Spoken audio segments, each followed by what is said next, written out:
jujur saja. Kalau kamu dengar Arab Saudi, apa yang terlintas di pikiranmu?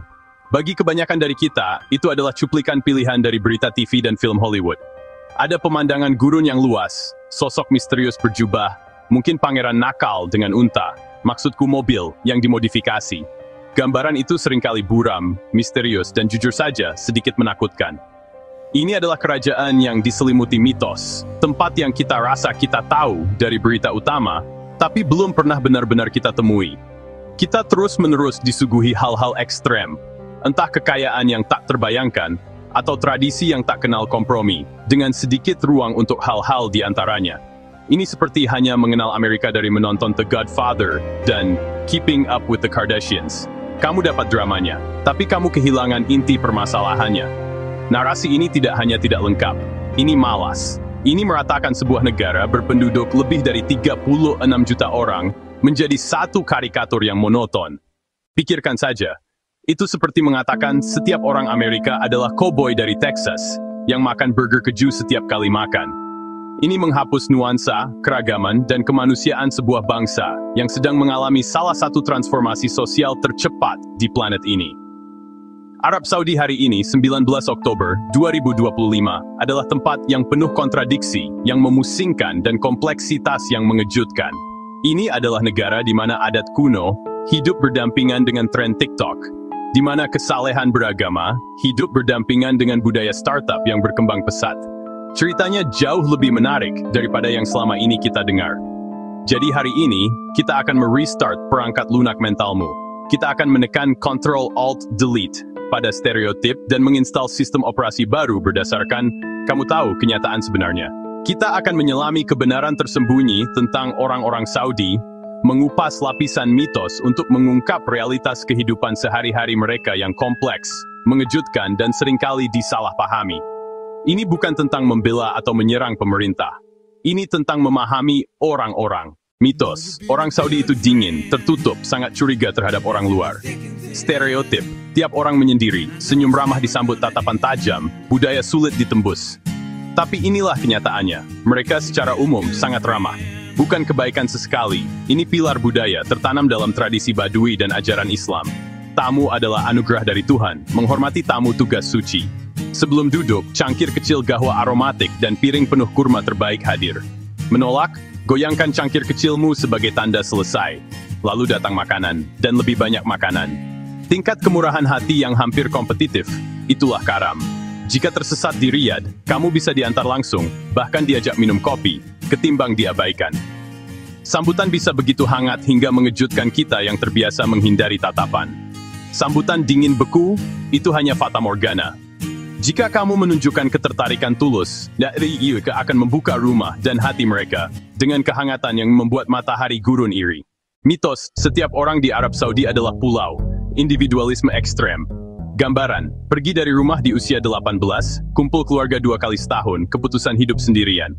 Sekarang kenyataannya, keluarga bukan hanya penting, itu pusat alam semesta. Unit keluarga, fondasi masyarakat, sumber identitas, dukungan, dan kehidupan sosial. Bukan hanya ibu, ayah, dan 2,5 anak, tapi orang tua, kakek nenek, saudara, bibi, paman, sepupu, sering di lingkungan atau gedung yang sama.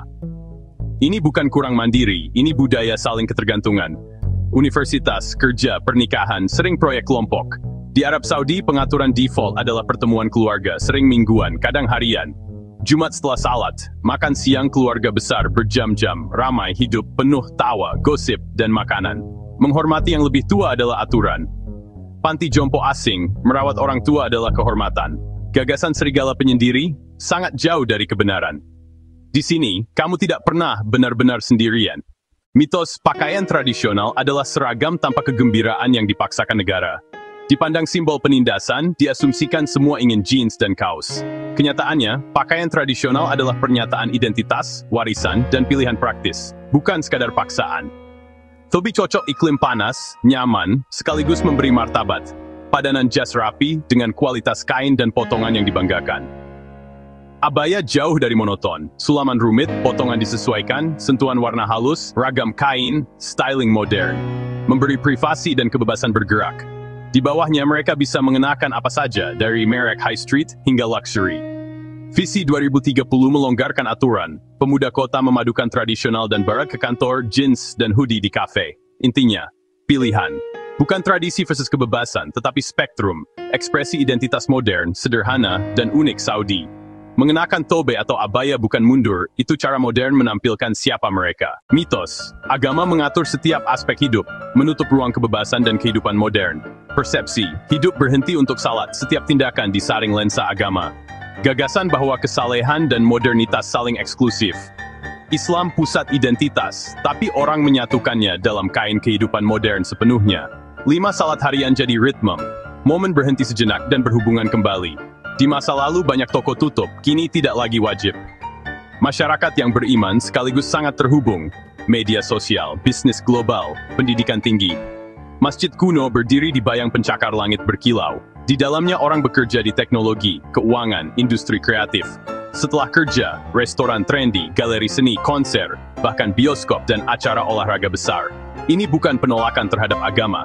Ini evolusi cara mengintegrasikan iman dengan tuntutan abad ke-21. Orang menemukan keseimbangan antara pengabdian spiritual dan pengejaran duniawi. Kuncinya, religius tidak berarti anti-modern. Bagi banyak orang, iman adalah sumber kenyamanan, bimbingan, dan komunitas, bukan sangkar. Mitos, tidak ada yang bisa dilakukan di Arab Saudi. Gurun sosial tanpa hiburan, kehidupan malam, atau kesenangan publik. Kenyataannya, kehidupan sosial dinamis, beragam, dan baru-baru ini meledak. Dulu banyak terjadi di ruang privat, rumah kompleks, tempat peristirahatan gurun dan kasta. Sekarang energi itu meluap ke ruang publik. Kota-kota penuh pilihan, Riyadh, Jeddah, Dammam. Budaya kafe berkembang, pusat bekerja, belajar, bersosialisasi. Adegan restoran kelas dunia, mal dengan food court dan hiburan. Bioskop sejak 2018. Negara di sirkuit acara global, balapan Formula 1, festival musik besar, dan minat baru pada budaya lokal. Festival Warisan Janadriyah merayakan kerajinan dan cerita. Adegan seni kontemporer berkembang. Media sosial menghubungkan komunitas, dari klub hiking hingga pembacaan puisi. Mitos gurun sosial adalah masa lalu. Realitas 2025. Kebangkitan budaya Saudi mendefinisikan kesenangan dalam konteks Saudi. Mitos, wanita Saudi pendiam, tertindas, tak punya peran publik. Gambarannya, tak terlihat dalam masyarakat, potensinya tak tergali. Kenyataan, peran dan visibilitas wanita mengalami transformasi seismik. Menyebutnya revolusi bukan berlebihan. Wanita kini kekuatan dalam ekonomi, pendidikan, dan kehidupan publik. Partisipasi kerja melonjak, teknik, hukum, perhotelan, militer. Mereka pengusaha, CEO, ilmuwan, seniman. Mengemudi sejak 2016, simbol perubahan besar. Di universitas, mahasiswi kini melebihi mahasiswa. Mereka unggul di STEM. Mereka mengelola bank, mendesain kota, dan mewakili negara di panggung dunia. Visi 2030 mengandalkan partisipasi wanita, bukan sekadar ikut, tapi memimpin. Tidak universal, kecepatan berubah berbeda. Sistem perwalian direformasi namun masih hambatan. Mengabaikan momentum jutaan wanita adalah berpegang pada mitos kadaluarsa. Mereka tidak menunggu diselamatkan. Mereka membentuk masa depan, terlihat, bersuara, dan penting do kita sianimiwu. Salah satu kekuatan paling dahsyat, kesenjangan generasi. Ini bukan sekadar ayah tak mengerti musikku, ini jurang. Seorang yang kini 60 tahun tumbuh tanpa internet, dengan masyarakat lebih konservatif dan terisolasi. 20 tahun sekarang, ponsel pintar, media sosial, streaming, game, menonton dan mengikuti hal yang sama dengan teman di New York, Seoul, London. Mereka lebih banyak bepergian, lebih ambisius, lebih terhubung, dengan peluang dan kebebasan sosial baru. Laju perubahan membuat pengalaman orang tua anak terasa lintas abad. Lebih dari 60% di bawah 35 tahun mendorong perubahan. Ada gesekan, kekhawatiran hilangnya identitas, debat publik berlangsung. Visi 2030 mencoba menjembatani, masyarakat terus bernegosiasi antara masa lalu dan masa depan. Arab Saudi di berita utama adalah karikatur, hitam putih yang melewatkan warna realitas. Kenyataannya, keramahan tulus, keluarga sebagai jangkar, tradisi sebagai identitas, wanita kunci masa depan, generasi muda mencipta identitas baru. Ada tantangan nyata, hak asasi manusia, kebebasan politik, kesetaraan. Mengakui kemajuan tidak berarti mengabaikan masalah. Kita harus memegang dua pemikiran sekaligus. Kritis pada kebijakan, sambil menghargai kehangatan, kompleksitas, dan kemanusiaan. Ingat kopi, pertemuan keluarga, wanita muda ambisius, dan perputaran generasi. Kisah nyata ada pada jutaan kisah manusia, dan kisah-kisah itu layak didengarkan.